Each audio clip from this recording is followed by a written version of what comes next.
y vamos a compartir pantalla. Esta cosa me deja. Ahí está. Bueno, entonces la idea era un poco repasar este tema. Que yo creo que alguna vez lo hemos visto, pero como estamos en el mes de noviembre, entonces un mes que la iglesia dedica al rezo por las almas del purgatorio, entonces como que no debemos olvidarnos. Y también, pues creo que este año han fallecido muchísimas personas. Entonces, bueno tener a nuestros fieles difuntos bien recordados. Y dice el mismo Evangelio que en el ocaso de nuestra vida seremos juzgados en el año. Muy bien. Entonces, si bien es cierto, pues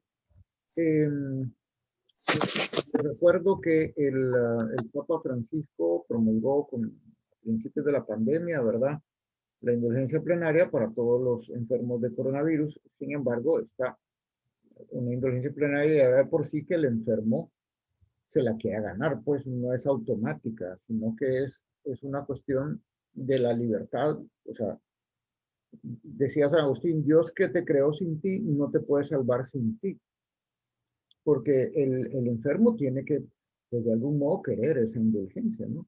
Por esa razón es que es un poco, a mi modo de ver, es algo grave, pero también tiene mucho que ver con la descristianización de nuestra sociedad, el hecho de que ¿cómo se llama? No se haya, esta noticia de esta indulgencia para los enfermos de coronavirus no se le ha dado como más, porque a la gente ya no le interesa. O sea, todo el mundo tiene una idea bien extraña de que de algún modo, eh, tal vez muy hollywoodense, de que de algún modo todos nos vamos a salvar de una forma como misteriosa, algo así, no sé, pero no es que no nos salvemos, sino que todos vamos como para el cielo y es imposible, ¿verdad?, que toda la gente.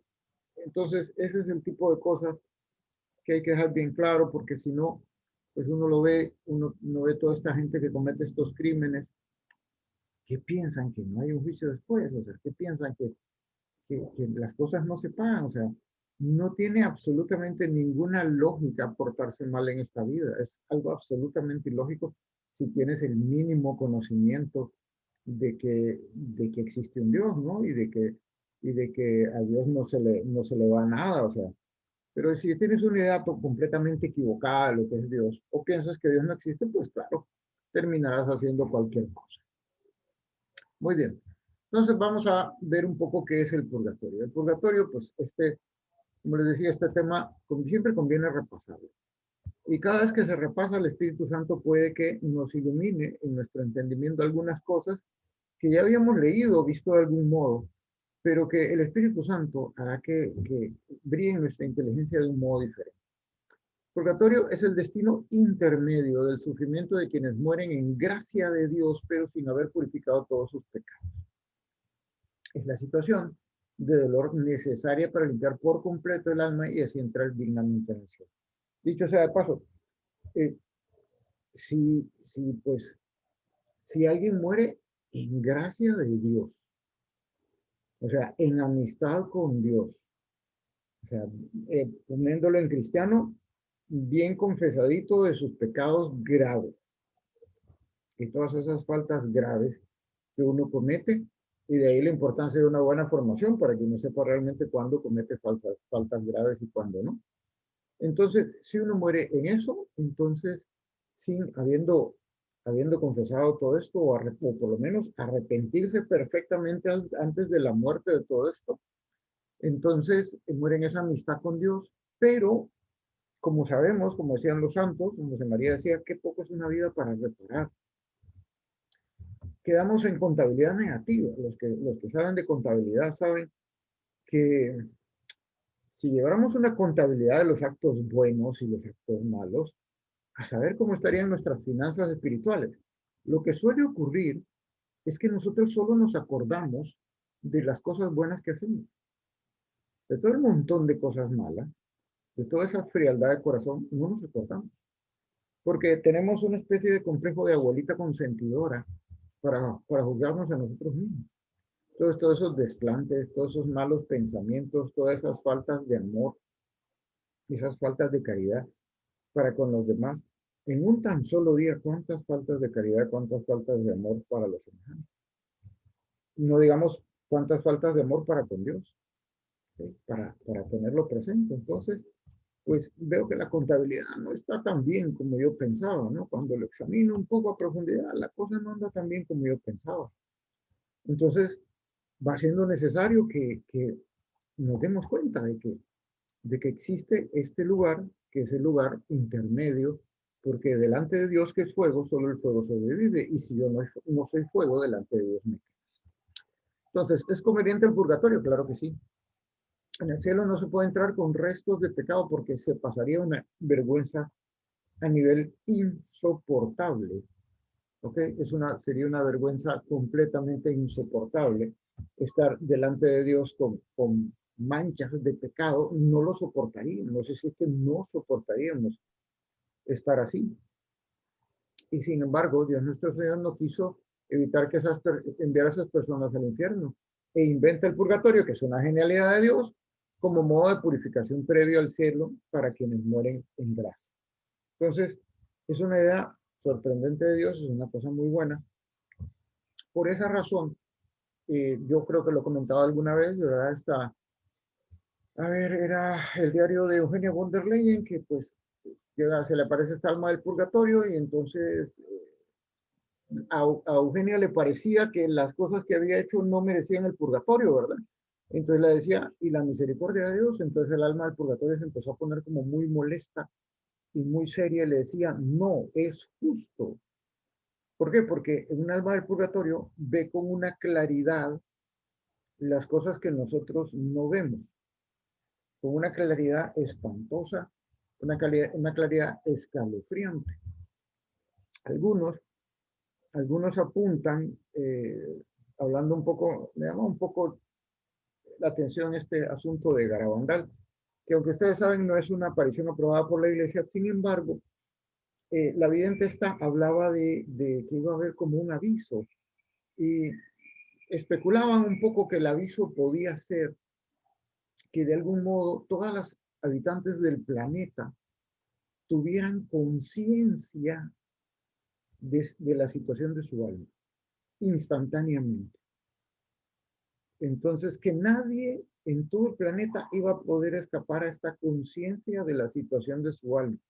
Eso es lo que ocurre en el momento de la muerte. Es una conciencia increíble de cuál es la situación real de mi alma. Y eso es lo que ha perdido muchísimo, muchísimo la cristiandad. Uno no tiene como esa enorme conciencia de cuál realmente es la situación de mi alma, realmente cómo estoy con Dios. Y obviamente decía esta vidente que si algunos, es posible que algunos mueran producto de la impresión que les daría verse a sí mismos así. Porque sería terrible, o sea, sería algo terrible descubrir que yo, que me creo buena gente, en realidad estoy tan lejos y tan frío de Dios que no podría soportar eso. Y es un poco lo que pasa con estas almas que llegan al purgatorio, que están como clarísimas, ¿verdad? Clarísimas de eso. 3. Si hay purgatorio, no sobre el infierno, no. Definitivamente son dos cosas diferentes. Una es salvación, pero falta purificación, y la otra es condenación. El pecado mortal causa una ruptura tan grande con Dios que impide el arrepentimiento después de la muerte. Al faltar el arrepentimiento, no cabe deseo de purificación imprescindible en el purgatorio. Las almas que tienen la desgracia de caer en el infierno ya no son capaces, tomaron su decisión libre, la decisión es en esta vida, ya no son capaces de arrepentirse, no son capaces de amar. En el infierno no existe el arrepentimiento, no existe el más mínimo ápice de amor y ya no se puede. O sea, y lo hemos visto en las escrituras, en la parábola del pobre Lázaro y el rico Pulón, como nuestro Señor explica que entre el infierno y el seno de Abraham, ¿verdad? Que recordemos que todavía no había oficialmente inaugurado el cielo porque nuestro Señor no había abierto el cielo, sino que se llamaba el seno de Abraham. Entonces, hay un abismo insondable. Nadie puede pasar, dice nuestro Señor. O sea que del infierno nadie puede salir. Nadie puede salir. Y esto hay que tenerlo como bien claro. Son dos cosas diferentes. ¿Qué sufrimientos hay en el purgatorio? Bueno, igual en el infierno, solo que en el purgatorio son de forma temporal. ¿Ok? El primero que existe, y es el más doloroso, es lo que se llama pena de daño, que consiste en la privación temporal de la visión de Dios. En el infierno sería la privación eterna de la visión de Dios. Sin embargo, como sabemos, aunque tú tienes esa dolorosísima pena de que por algún tiempo no vas a ver a Dios y te hace una falta espantosa, es una falta espantosa, es como cuando si alguno de ustedes ha perdido un ser querido, es algo similar, o sea, ya no puedes abrazarlo, no puedes darle un beso, ya no puedes. Entonces te hace una falta espantosa. Sin embargo, existe la convicción de que no va a durar para siempre, que eso va a terminar. Entonces hay una como desesperación porque termine. Y también tienes el consuelo de las oraciones de la iglesia, por eso tenemos que rezar, porque nuestras oraciones acortan esa estadía ahí. Y el consuelo del acompañamiento de tu ángel custodio, y tienes el consuelo de que te puede llegar a visitar la Virgen también, ¿ok? Que ve ese sufrimiento y llega a consolarte, ánimo, falta poco, ¿no? Y el segundo es la pena de sentido. Con este nombre se reúnen diversos sufrimientos que también suelen expresarse mencionados como un fuego especial. En la primera carta de Corintios, en el capítulo 3, versículo 15, respecto al grado de dolor se dice que es que la pena más grande en esta vida es inferior a la pena más pequeña en el purgatorio. Imaginemos, la pena más grande en esta vida es inferior a la pena más pequeña en el purgatorio. Imagínate el dolor de muelas más horrible que has tenido, pero la cosa más espantosa que has sufrido. Y eso es nada comparado con lo que se puede sufrir en este sitio de purificación. Los dolores del purgatorio son de una intensidad superior a los de esta vida. Entonces, hay que tenerlo en cuenta. Lo que aquí pagas en empiras, allá lo pagas en euros. Entonces, por un asunto de justicia divina, por eso es mejor pagar las cosas en empiras, ¿no? Y por eso, cuando uno le vienen unos sufrimientos de la vida, todas estas cosas, contrariedades que nos traen a la vida, pues uno dice, Señor, te ofrezco esto, aprovecho para ofrecerte esto, para perdón de mis pecados, por esa falta de amor que he tenido contigo. Y entonces uno va aprovechando inteligentemente todo este tipo de cosas. Y obviamente, por revelaciones privadas, sabemos que no todos en el purgatorio tienen las mismas penas de sentido. Obviamente hay gente que tiene más que purificar y otras cosas menos que purificar. Entonces, pues alguna gente pues tendrá menos sufrimiento de algún modo. Sin embargo, pues noviembre es un buen mes para leerse alguno de estos buenos libros de almas del purgatorio que le hacen mucho bien al alma. Bien, es conveniente rezar por los difuntos, es importante rezar por las almas del purgatorio para conseguir que vayan al cielo. Y ahí tenemos una evidencia bíblica en el segundo libro de Macabeos, capítulo 12, versículo 46, el libro de los hermanos Macabeos, como los hermanos Macabeos después de aquella batalla hacen una ofrenda en el altar de Dios por los que murieron en la batalla. Y recuerden que misteriosamente este libro fue quitado de la Biblia por Martín Lutero. Recuerden que Lutero quitó este libro, los libros de los hermanos Macabeos y otros libros que no le convenían a él, porque obviamente si solo tenés que creer y salvarte, entonces todo el asunto del purgatorio no me conviene y este libro pues hay que sacar de aquí. Entonces, ellas son las personas que más sufren y nuestras oraciones son una gran obra de caridad. Una gran obra de caridad. Estamos a veces muy removidos por ese montón de pobres que nos rodean. Y está bien, en ellos está Cristo. Pero también deben removernos ese montón de almas pobres y muchas veces parientes que nadie tiene que rezar por ellos. Además, nos lo agradecerán mucho.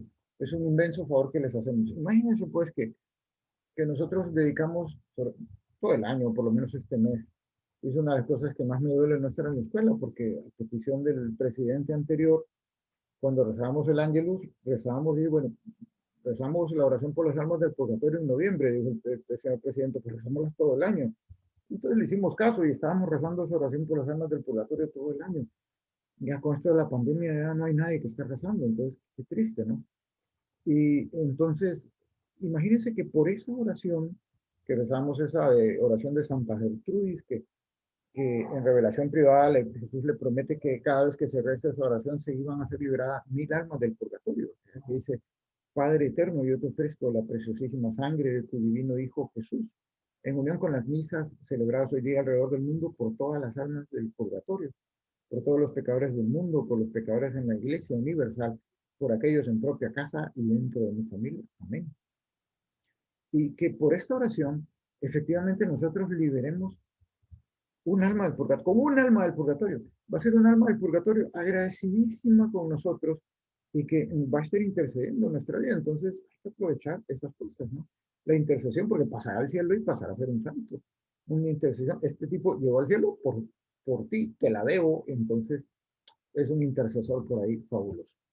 ¿Cómo evitarse el purgatorio y entrar directamente en el cielo? Bueno, pues tenemos un plan, ¿verdad? Que usted paga en cuotas y no, eso no puede ser. Algunas veces da un poco de risa porque todo el asunto de Martín Lutero, ¿verdad? Era que pues no le gustó mucho cómo había aquella venta de indulgencias, así se conocía.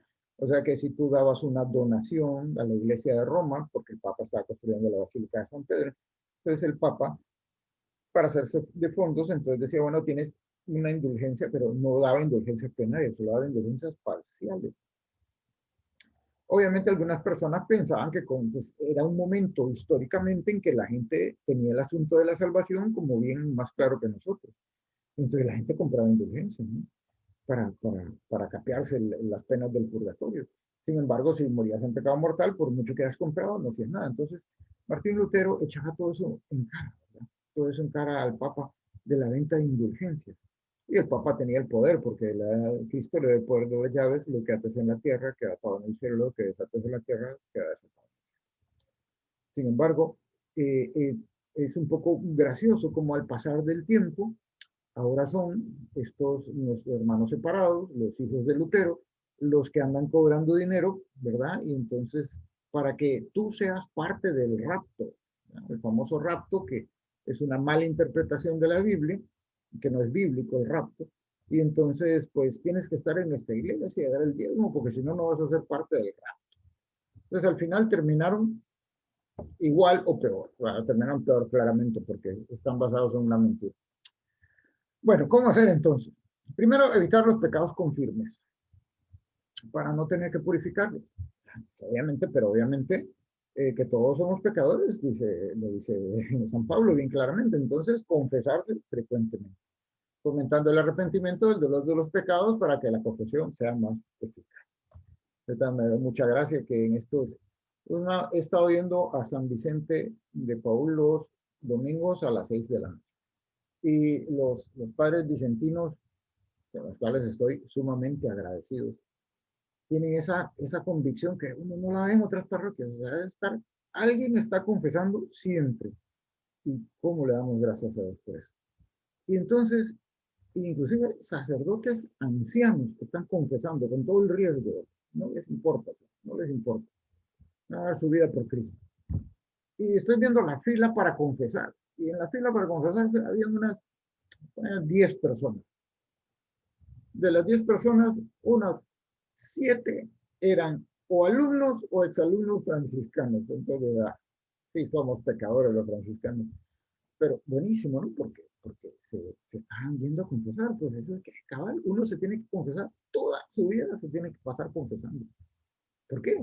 Es que a mí me dicen, bueno, se me acaba de ir el agua, como ustedes saben, en muchos lados de San Pedro Sula no hay agua, y pues no sé si voy a tener agua para mañana, y yo no puedo pasar un día de Dios sin bañarme. De igual modo, ¿qué pasaría si me dejo de bañar? Pues me va a terminar enfermando y muriendo. Igual con la confesión.